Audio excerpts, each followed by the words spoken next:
Hi friends, welcome back. I've been thinking a lot recently about the balance between having a lower income or a lower budget and trying to make more intentional and conscious choices when buying things, whether that be clothes, cleaning products, food, toiletries, you name it. My husband and I are both students, so our current household income is student finance, basically. I wanted to share a few things that I try and do, a few ways in which you can still make more conscious choices with your buying habits, but without completely breaking the bank. It's about compromise, so you're probably either going to compromise on sustainability, quality, or compromise on price and your bank account. And I hope that these things will show you how I've tried to balance the two and not be too hard on myself. And yeah, I hope you find this interesting. As I've said before, please do take what's helpful to you and leave behind what is not. Budget and money are very personal and subjective things, so this is just the things that I have kind of done.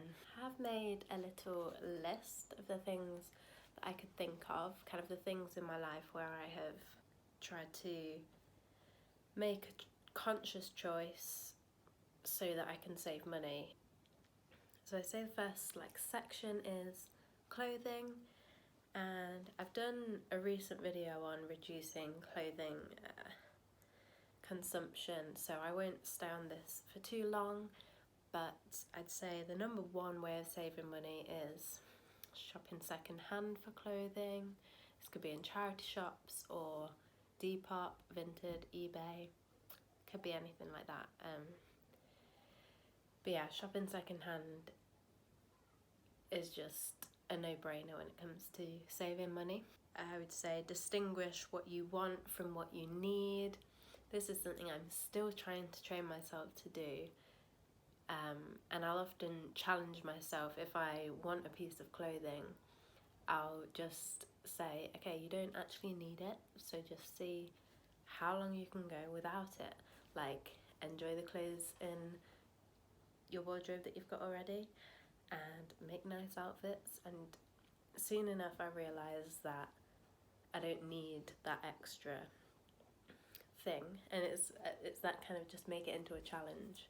How long can I go without this item of clothing? We'll move on to grocery shopping, or supermarket errands, things like that. So one way in which I like to save a bit of money, and also from an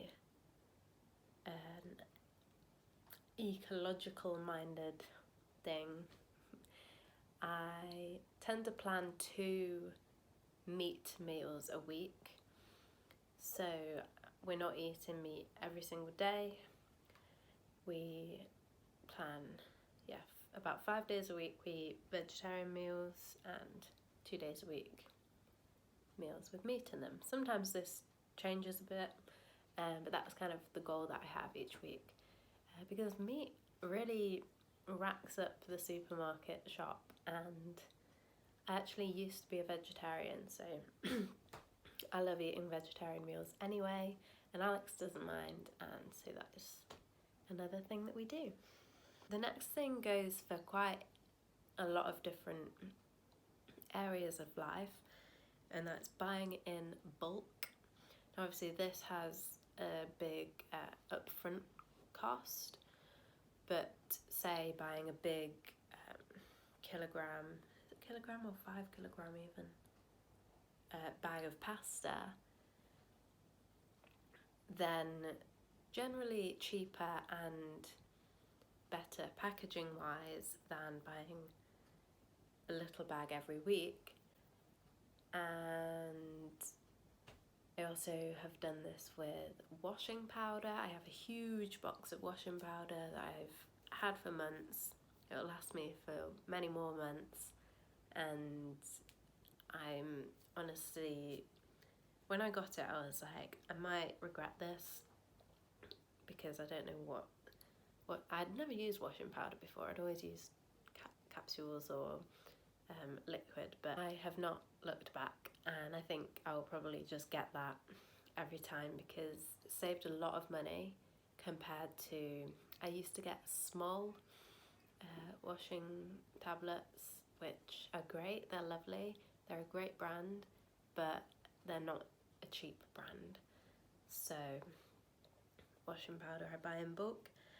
Another thing that I'm trying to do more of is kind of buying things in person in shops instead of online. I always used to, if I needed a new, I don't know, something toiletries wise, I would take to online shopping and find some online brand, and whilst that's fun and it's great to find new small brands, it often is more expensive, and then you have to pay shipping as well, and then you're waiting around for whatever it might be, and you can probably walk or drive a short distance, get the bus to somewhere where you can go and buy something. And so that goes back to like the washing powder as well, is instead of getting a subscription online for washing tablets, I can pick up my washing powder along with my grocery shop when I need it, and it's all done in one go. That's really great for like a minimalist mindset as well. It's just everything in one place. So another thing grocery shopping wise that I've done only a couple of times, but it's definitely seen a big decrease in the price of a grocery shop, and that's meal planning. So that's taking an inventory of everything you have in your kitchen. That's dried food, canned foods, fridge, freezer, and making a list of everything, seeing what meals you could make from those things, and then writing a list of the like supplementary things that you will need to buy. And that the first time I did that, it cut our food shop in half. That is just such a huge saving. It takes a little bit more time and more kind of thinking and planning, but it can see really big savings. Another thing is to use things up. Again, whether this be things in the kitchen or your toiletries, cleaning supplies.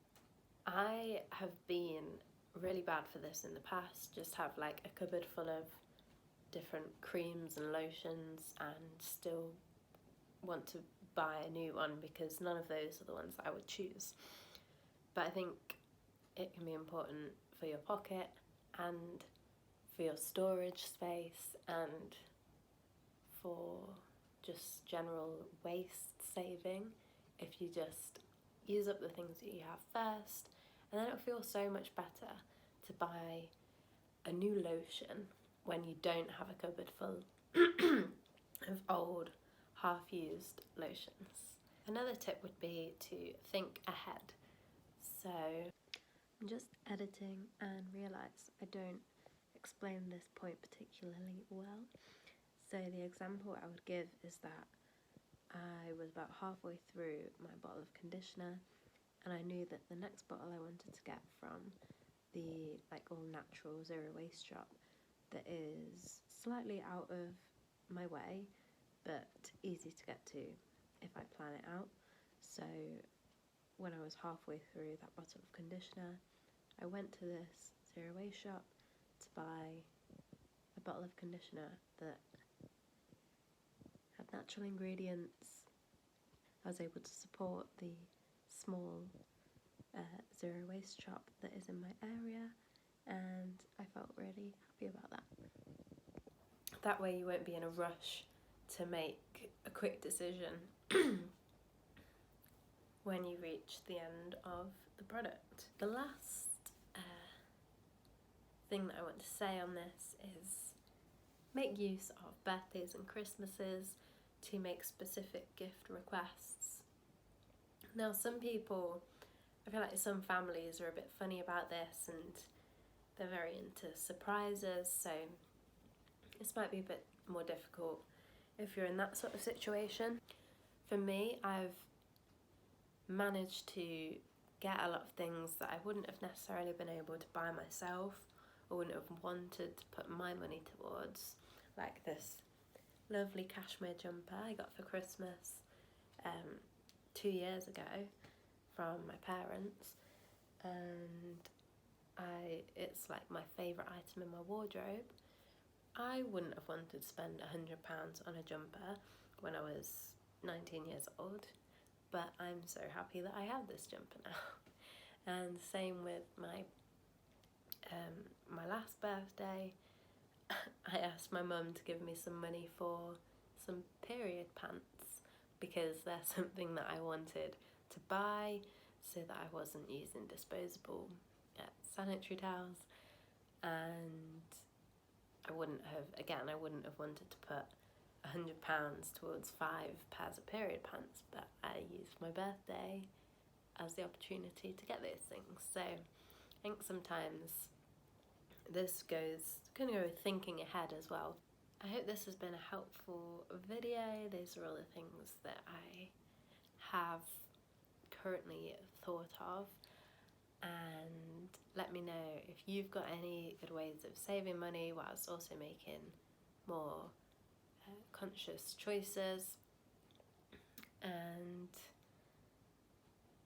I will see you next time.